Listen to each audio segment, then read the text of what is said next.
वो light reflection and refraction का part 8 पढ़ा। आज का मेरा जो फर्स्ट टॉपिक है वो है sign convention for spherical lens, यानी स्फेरिकल लेंस में हम साइन कन्वेंशन को समझेंगे और हमें ये पता होना चाहिए कि स्फेरिकल लेंस दो टाइप का होता है, एक कनकेव लेंस और दूसरा कन्वेक्स लेंस।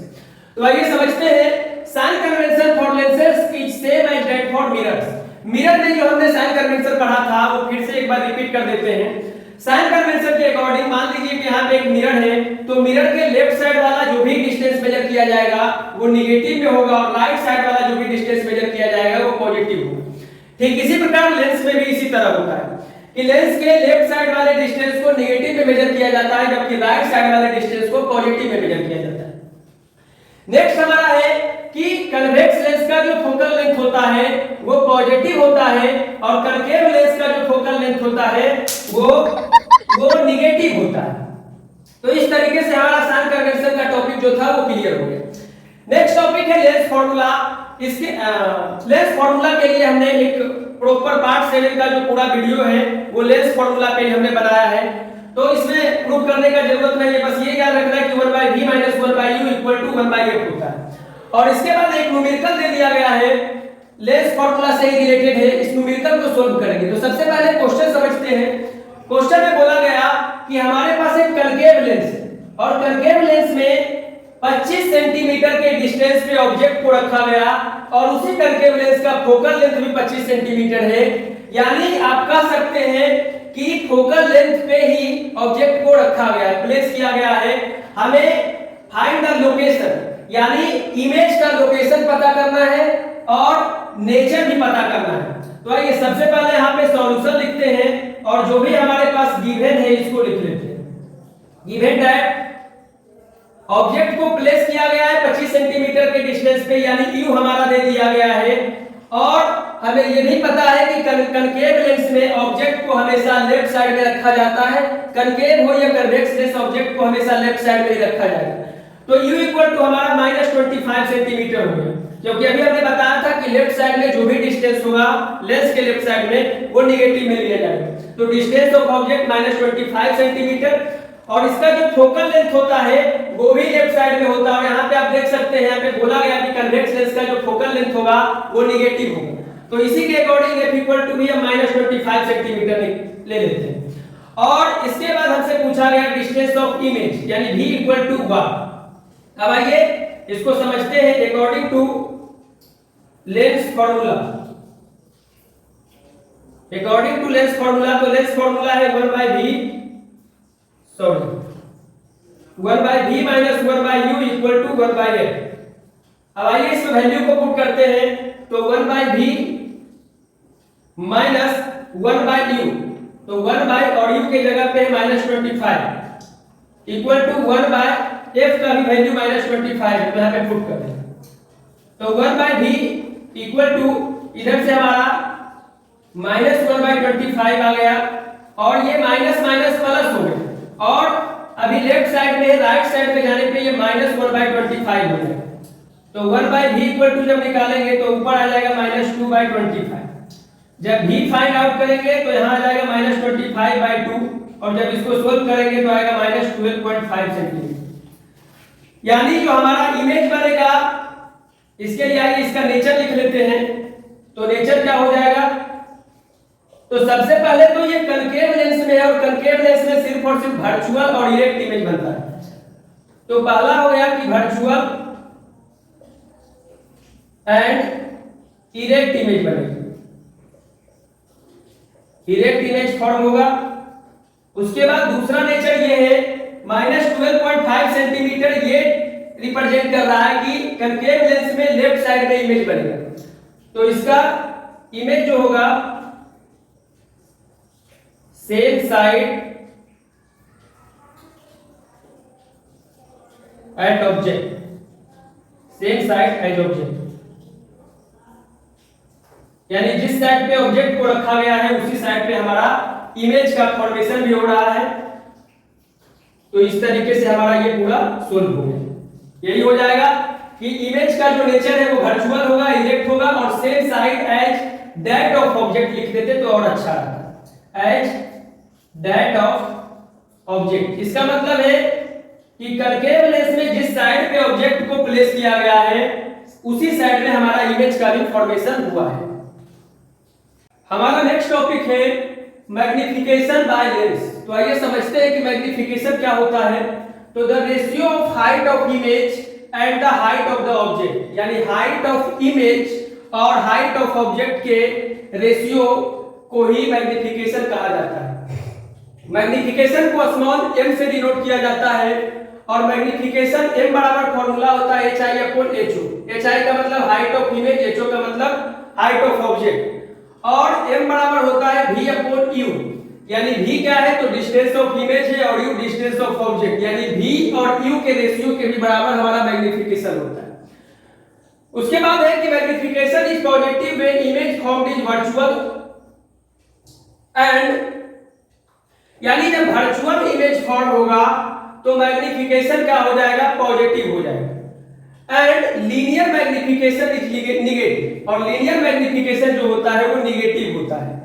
और लीनियर मैग्निफिकेशन तब होता है जब हमारा रियल इमेज फॉर्म, तो उस केस में लीनियर मैग्निफिकेशन होता है। मैग्निफिकेशन पे ही बेस्ड एक हमारा न्यूमेरिकल है, आइए सोल्व करते हैं। सबसे पहले समझेंगे क्वेश्चन। अ 5 सेंटीमीटर टॉल ऑब्जेक्ट, यहां पे लिखते भी चलेंगे कि हमारे पास गिवन क्या है। तो गिवन दैट है कि 5 सेंटीमीटर टॉल ऑब्जेक्ट, यानी हाइट ऑफ जो ऑब्जेक्ट दे दिया गया है 5 सेंटीमीटर। 5 सेंटीमीटर इसलिए हुआ क्योंकि लेंस में जो इमेज को प्लेस किया जाता है वो प्रिंसिपल एक्सिस के अपवर्ड डायरेक्शन में प्लेस किया जाता है, और अपवर्ड डायरेक्शन को साइन कन्वेंशन के अकॉर्डिंग पॉजिटिव लिया जाता है और डाउनवर्ड डायरेक्शन को नेगेटिव लिया जाता है। तो HO equal to 5 centimetre, 5 centimetre के एक ऑब्जेक्ट को परपेंडिकुलरली प्रिंसिपल एक्सिस के परपेंडिकुलर और वो भी कन्वेक्स लेंस में प्लेस किया गया, और उस कन्वेक्स लेंस का फोकल लेंथ 20 सेंटीमीटर है। और हमको पता है कि कन्वेक्स लेंस जो होता है उसका फोकल लेंथ पॉजिटिव होता है, तो यहाँ पे 20 सेंटीमीटर हो गया। इसके बाद नेक्स्ट है कि the distance of the object from lens is 30 centimetre. Distance of the object, distance of the object का मतलब है u। u बराबर हमारा दे दिया गया, बोला गया कि distance of the object from lens, यानी लेंस से जो ऑब्जेक्ट का डिस्टेंस है वो 30 सेंटीमीटर है। तो यहाँ पे 30 सेंटीमीटर लिख दिया गया है, और हमें पता है कि लेंस में जो ऑब्जेक्ट को प्लेस किया जाता है वो लेंस के लेफ्ट साइड में प्लेस किया जाता है, और लेफ्ट साइड में साइन कन्वेंशन के अकॉर्डिंग लेफ्ट साइड में जो भी डिस्टेंस मेजर किया जाएगा वो माइनस में होगा। तो माइनस 30 सेंटीमीटर इधर से हमारा आ गया। निकालने क्या बोला है, तो फर्स्ट में बोला है कि पोजीशन ऑफ द इमेज, यानी v पूछा जा रहा है, v equal to what. Second में नेचर पूछा जा रहा है, और थर्ड में साइज ऑफ इमेज फॉर्म, यानी hi पूछा जा रहा है, हाइट ऑफ इमेज पूछा जा रहा है। तो आइए इसको सोल्व करते हैं। सबसे पहले हमने लिख लिया कि जो जो गिवन हमारे पास है, न्यूमेरिकल ऐसे ही सोल्व करने में आसानी होता है। तो यहाँ पे u दिया गया है, f दिया गया है, v नहीं दिया गया, तो इसको v का वैल्यू पहले फाइंड आउट करते हैं, और ये फाइंड आउट होगा according to lens formula. Lens formula के अकॉर्डिंग ये हमारा डिस्टेंस ऑफ इमेज फार्मूला। तो लेंस फार्मूला है 1/v minus 1/u equal to 1/f। हमारा जो 1/v है दिया हुआ नहीं है, तो 1/v माइनस 1/u यानी 1/-30 इक्वल टू 1/f 20 सेंटीमीटर, तो 1/20। तो 1/v जब फाइंड आउट करेंगे तो 1/20, और ये माइनस माइनस प्लस हो गया, अभी लेफ्ट साइड में राइट में जाएगा तो माइनस 1/30 हो जाएगा। इसके बाद स्पेस का कमी है थोड़ा, 1/v इक्वल टू 20 और 30 का एलसीएम 60, 23 जा 32 जा, यानी 1/v इक्वल टू आ गया 1/60, यानी हमारा जो डिस्टेंस ऑफ इमेज है वो 60 सेंटीमीटर, यानी 60 सेंटीमीटर पे हमारा इमेज का फॉर्मेशन हो रहा है। अब साइज ऑफ इमेज फॉर्म करते हैं, तो इसके लिए क्या करना होगा, स्पेस का जरूरत है और ये ऊपर वाला मिटाना होगा। 1 minute later. क्या करते हैं कि हमारा v फाइंड आउट हो गया, यानी distance of image find out हो गया v इक्वल टू 60 सेंटीमीटर। तो ये हमारा फर्स्ट का आंसर आ गया, यानी फर्स्ट का आंसर फाइंड आउट हमने कर लिया। यहाँ पे डिस्टेंस ऑफ इमेज पोजीशन पूछा जा रहा था, तो वही है डिस्टेंस ऑफ इमेज 60 सेंटीमीटर पे बनेगा इमेज। इसके बाद क्या करेंगे, अब पूछा जा रहा है कि साइज ऑफ इमेज फॉर्म, तो m मैग्निफिकेशन इक्वल टू होता है hi अपॉन में ho, और ये क्या होता है तो v अपॉन में u के इक्वल होता है। तो आइए इसको पुट करेंगे। hi हमारा दिया हुआ नहीं है, ho दिया गया है, ho 5 सेंटीमीटर है, v जो हमारा है वो 60 सेंटीमीटर आया है, और जो हमारा u है, u यहां पे दिया गया है -30 सेंटीमीटर।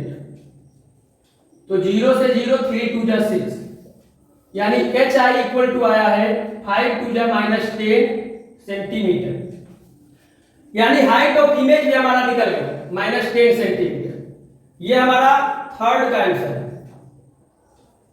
अब पूछा जा रहा है सेकंड में कि नेचर कैसा होगा, तो नेचर सिंपली आप देख सकते हैं कि यहां पे जो ऑब्जेक्ट को प्लेस किया गया था वो -30 सेंटीमीटर है, और इमेज का जो फॉर्मेशन हुआ है वो 60 सेंटीमीटर पे है। तो इस तरीके से जो इमेज का फॉर्मेशन होगा वो रियल होगा, इन्वर्टेड होगा, एंड अब यहां से आप देख सकते हैं कि hi -10 सेंटीमीटर है और ho 5 सेंटीमीटर है। तो यहां से पता चल रहा है कि हाइट जो हमारा इमेज का है वो मैग्नीफाइड है, तो ये भी हो जाएगा। मैग्नीफाइड का मतलब बड़ा होगा। तो इस तरीके से हमने नेचर भी पता कर लिया, डिस्टेंस ऑफ इमेज भी और साइज ऑफ इमेज भी फाइंड आउट कर लिया। एक चीज और थोड़ा समझिएगा, आप यहां पे देख सकते हैं कि लेंस में जो फोकल लेंथ दिया गया है 20 सेंटीमीटर, और डिस्टेंस ऑफ ऑब्जेक्ट को जो रखा गया है वो 30 सेंटीमीटर पे रखा गया है। इसका मतलब ये हुआ कि जो हमारा ऑब्जेक्ट को प्लेस किया गया है वो फोकल लेंथ मतलब f1 और 2f1 के बीच में प्लेस किया गया है, और f1 और 2f1 के बीच में जब ऑब्जेक्ट को प्लेस किया जाता है तो उसका जो इमेज बनता है वो बियॉन्ड 2f2 बनता है, यानी 2f2 के बाद बनता है, और 2f2 के बाद जो बनता है इमेज उसका नेचर होता है रियल, इन्वर्टेड और मैग्नीफाइड। तो वो भी अगर आपको याद रहेगा तो वहां से भी आप नेचर निकाल सकते हैं, अदरवाइज यहां से तो पता चल गया। हमारा नेक्स्ट टॉपिक है पावर ऑफ लेंस। तो आइए पावर ऑफ लेंस समझते हैं कि the ability of a lens to converge और diverge light rays is called power of the lens. यानी क्या होता है कि लेंस के अंदर किसी भी लाइट रेज को कन्वर्ज और डाइवर्ज करने का जो एबिलिटी होता है, यानी जो क्षमता होता है, उसे पावर ऑफ लेंस कहा जाता है। और इसका एक और डिफिनेशन है कि it is the reciprocal of focal length. Focal length का रेसिप्रोकल ही क्या कहलाएगा, पावर ऑफ लेंस, यानी P इक्वल टू 1/f। लेकिन यहाँ पे जो फोकल लेंथ होगा वो मीटर में होना चाहिए, इन मीटर।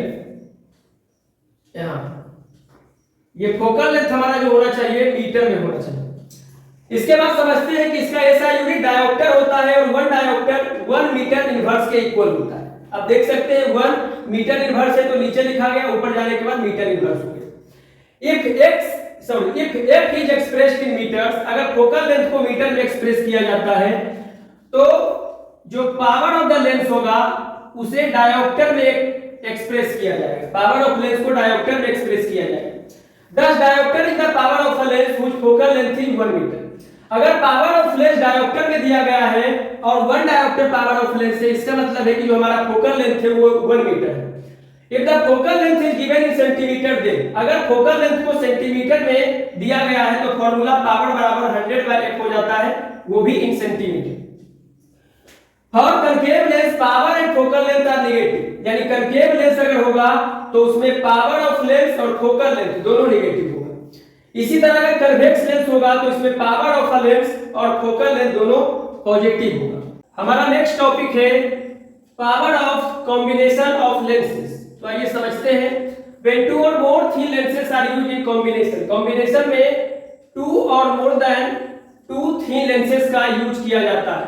और यूज करके हम इक्विवेलेंट फोकल लेंथ या इक्विवेलेंट पावर ऑफ लेंसेज को कैलकुलेट कर सकते हैं। जैसे आप देख सकते हैं कि 1/f equal to 1/f1 plus 1/f2, ये हमारा कॉम्बिनेशन फोकल लेंथ है और इसको मान लीजिए कि फर्स्ट लेंस का फोकल लेंथ है और ये सेकेंड लेंस का फोकल लेंथ है। यानी दो लेंसेज का अगर फोकल लेंथ दिया हुआ रहेगा तो उन दोनों को ऐड करके हम combination of focal length find out कर सकते हैं।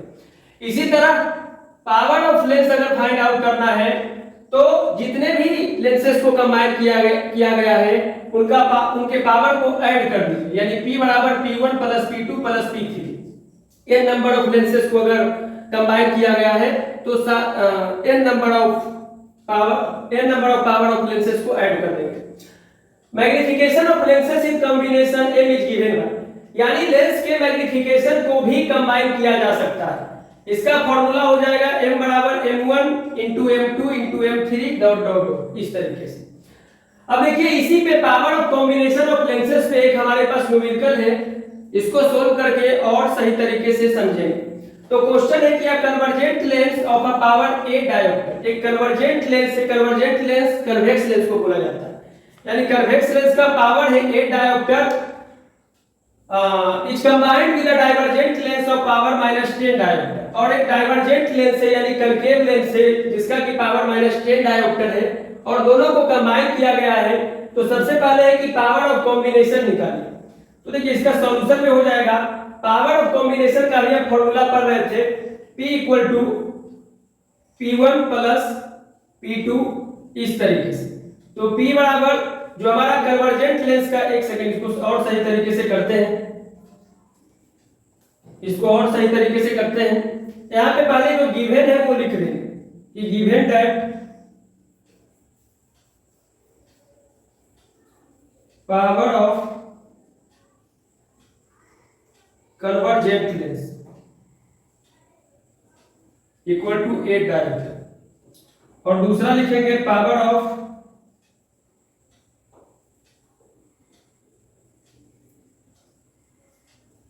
Divergent lens equal to -10 dioptre. अब यहां पे हम combination of power find out करेंगे।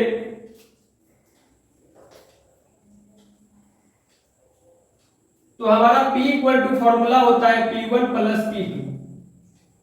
तो P1 जो हमारा है 8 डायोप्टर है एंड प्लस -10 डायोप्टर, यानी 8 डायोप्टर -10 डायोप्टर।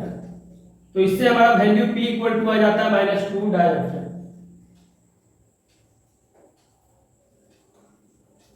पावर हमारा आ गया -2 dioptre, sorry power of combination हमारा -2 डायोप्टर है। तो फर्स्ट का आंसर आ गया। सेकेंड है फोकल लेंथ ऑफ कॉम्बिनेशन। तो इसको क्या करेंगे, according to formula P equal to 1/f। तो यहां पे हमारा P दे दिया गया है -2 डायोप्टर इक्वल टू 1/f।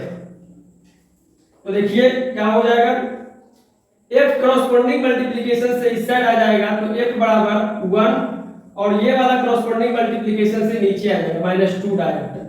तो F बराबर नीचे डायोप्टर है तो ये क्या हो जाएगा मीटर इनवर्स, क्योंकि 1 dioptre equal to 1 metre inverse होता है। F इक्वल टू -0.5, और ये मीटर इनवर्स जब ऊपर जाएगा तो मीटर में बदल जाएगा, और F बराबर -0.5 मीटर को लिख सकते हैं -50 सेंटीमीटर। ये हमारा फोकल लेंथ है। ये हमारा F बराबर यानी फोकल लेंथ ऑफ कॉम्बिनेशन का वैल्यू ये आ गया, यानी सेकेंड का वैल्यू ये रहा। फोकल लेंथ ऑफ कॉम्बिनेशन बराबर -50 सेंटीमीटर। और इस तरीके से आज हमारा लाइट रिफ्लेक्शन एंड रिफ्रैक्शन का जो कंप्लीट चैप्टर है वो खत्म होता है, यानी द एंड होता है इसका, इस चैप्टर का।